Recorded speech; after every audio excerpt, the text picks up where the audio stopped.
17 डिसेंबरला western zonal council all India LIAFI या संघटनेच्या केंद्रीय कमिटीनं आवाहन केल्याप्रमाणे मूलभूत हक्कांचं संरक्षण करण्यासाठी नवीन जाहीर झालेल्या विमा योजनांमध्ये प्रथम वर्षीय कमिशन कमी केल्यानं भविष्यामध्ये क्लॉबॅक सारख्या काळा कायदा अंमलात येऊ नये म्हणून इतर अनेक प्रलंबित असलेल्या न्याय मागण्या म्हणजे सर्वांना कुटुंबियांबरोबर समूह मेडिक्लेम योजना वयाच्या 80 पर्यंत 25 लाखापर्यंत समूह विमा ग्रॅज्युटी देताना नुसतेच रिन्युअल कमिशन नव्हे तर प्रथम वर्षीय कमिशनचाही समावेश करून जास्तीत जास्त 20 लाखांपर्यंत मर्यादा करण्याबाबत अनेक मागण्यांसाठी डिव्हिजन ऑफिस सकाळी 11 ते 2 या वेळेत धरणा सत्याग्रह आंदोलन सर्वजण करणार होते। यावेळेस LIC प्रबंधनकडून या आंदोलनामध्ये विमा प्रतिनिधींनी सहभागी होऊ नये म्हणून त्यांना कारवाई करण्यात येईल अशा प्रकारचे मेसेज, नोटीस बोर्डवर नोटीस, मोबाईलवरून संदेश आणि जमेल त्या पद्धतीने एजंटवर धाक बसवण्यात आला होता। काहीही चुकीचे करत नसताना सुविधांसाठी आपल्या हक्कांसाठी लढणं म्हणजे गुन्हा नसून भारतीय संविधानाने दिलेल्या मूलभूत मूल्य आणि अधिकारांच्या अधीन राहून निर्भयपणे अस्तित्व टिकवून ठेवण्यासाठी शांततापूर्वक आंदोलनामध्ये सहभागी होऊन अन्यायाचा प्रतिकार करण्यासाठी सर्वजण एकत्र येणार असले तर त्यात ते मात्र शंका नाही, असं यावेळेस western zonal council all India LIAFI यांच्यातर्फे सुधीर पाध्ये अध्यक्ष यांनी सांगितलं।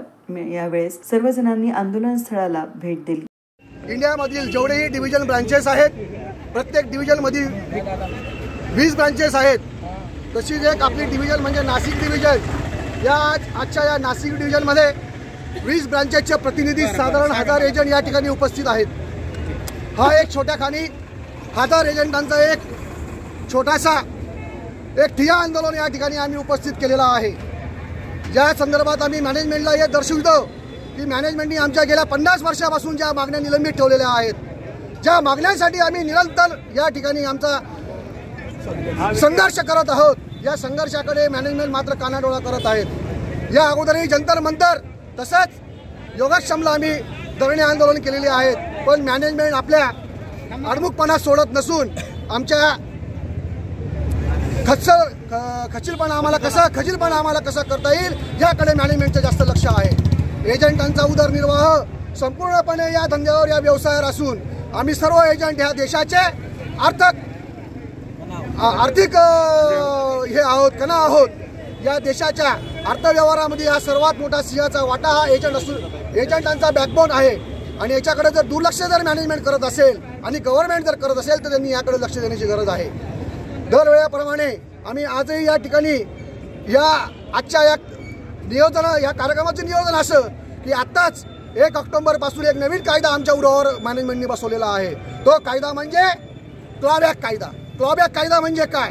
क्लॉबॅक कायदा म्हणजे कोणीही 5 वर्षाच्या आत किंवा 2 वर्षाच्या आत पॉलिसी सरेंडर केली तर त्याचं कमिशन हे एजंटांकडून वसूल केले जाईल। हा एक काळा कायदा मॅनेजमेंटने आमच्या उरावर बसवलेला आहे। याला आमचा काय दोष हे याच्यावर विचार करणं गरजेचं आहे। मॅनेजमेंट, चेअरमन, CEO या ओपन मीटिंगमध्ये तोंडी स्वरूपात बोलतात की आम्ही असं कुठल्याही प्रकारचं आम्ही तुमच्याकडनं रिकव्हरी करणार नाही। इथे तोंडीला अर्थ नसून त्यांनी ज्या टायमाने वक्तव्य केलं त्या 5 दिवसानंतर परत 5 सर्क्युलर नेहमी फ्लॅश होतात आणि फ्लॅश सर्क्युलरमध्ये परत तो क्लॉबॅक काढून लिखित स्वरूपात आमच्या समोर मांडला जातो। सगळ्या स्कीमच्या खाली तो क्लॉबॅक मांडला जातो। तर चेअरमनच्या वक्तव्यावर आम्ही किती विश्वास ठेवावा यालाही आम्हाला प्रश्नचिन्ह निर्माण झालेला आहे। सो आम्ही चेअरमन साहेबांना एकच रिक्वेस्ट करतो की त्यांनी जसा सर्व स्कीमच्या सर्क्युलरमध्ये क्लॉबॅकचा कायदा त्यांनी आणलेला आहे तसाच त्यांनी एक सर्क्युलर त्यांनी पारित करावं आणि सांगावं की आम्ही अशी कुठलीही रिकव्हरी तुमच्याकडून करणार नाहीत आणि भविष्यात एजंटांच्या वेलफेअरसाठी आम्ही संपूर्णपणे कार्यबद्ध राहू आणि त्यासाठी तुम्ही आम्हाला एक लिखित पुरावा द्यावा आहे की आम्ही अशा पद्धतीने आम्ही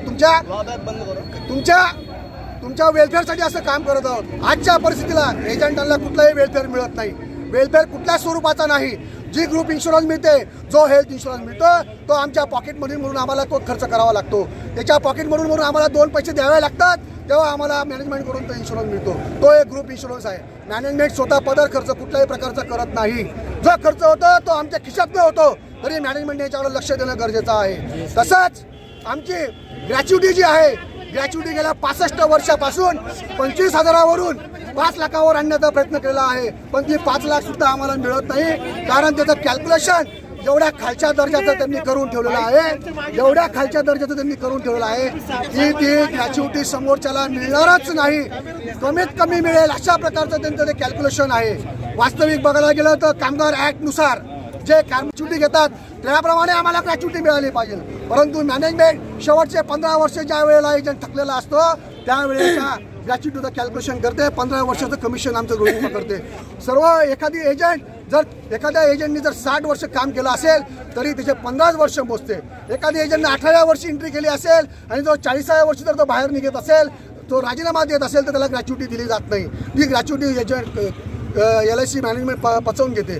तर असे अनेकशे गोष्टी आहेत. गेल्या 65 वर्षापासून आमचा एजंट या गोष्टींसाठी झिजत आहे, आपलं रक्त पिळत आहे.